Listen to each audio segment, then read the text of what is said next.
गृह मंत्री भूपेंद्र सिंह का बड़ा आरोप, सदन में टूट रही हैं परंपराएं। पहले ध्यान आकर्षण के सवाल को लेकर विधायकों की मंत्रियों से बात हो जाती थी, जिससे संवादहीनता की स्थिति नहीं होती थी, लेकिन अब ऐसा नहीं हो रहा है। मैंने जो कल ध्यान आकर्षण लगाया था, अपने क्षेत्र में एक स्कूल को लेकर लगाया था। वहां पर प्राइवेट स्कूल के द्वारा सरकारी जमीन पर अतिक्रमण किया जा रहा है। हाल ही में वहां पर यौन शोषण की घटनाएं बढ़ी हैं। मैंने सदन में भी यही बात कही थी, लेकिन स्कूल शिक्षा मंत्री ने कहा कि वहां जन आक्रोश हो, ये सही नहीं है। तो क्या यौन शोषण की घटनाओं पर मैं खुश हूँ? हाल ही में प्रदेश में यौन शोषण की घटनाएं बढ़ रही हैं, उन्हें रोकने के लिए सही नीति बनाने की आवश्यकता है।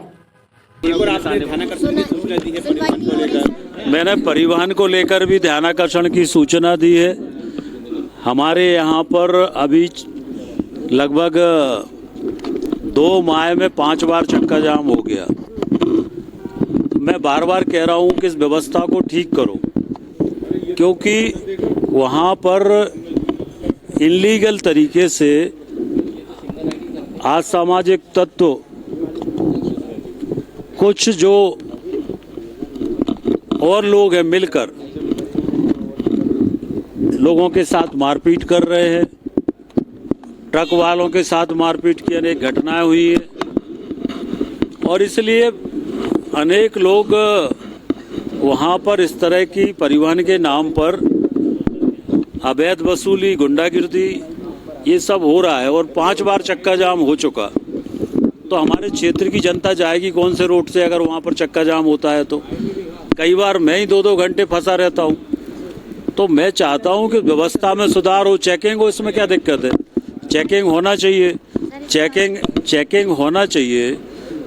ये आरटीओ को अधिकार है, परिवहन विभाग को चेक करना चाहिए, चेकिंग हो, पर व्यवस्था ऐसी हो कि जाम ना लगे, क्योंकि वो हमारा स्वर्णिम कॉरिडोर है, कश्मीर से कन्याकुमारी वाला रोड है, बहुत ज़्यादा ट्रैफिक है और यार्ड छोटा है, तो इस कारण से 10 गाड़ी भी खड़ी करते हैं तो जाम लग जाता है। तो जनता को हर दिन जाम का सामना करना पड़ता। उस दिन भी एक ट्रक आ रहा था स्पीड में, अचानक एक किसी ने स्टॉपर उसके सामने कर दिया, व्हील वाला स्टॉपर, तो ट्रक पलट गया।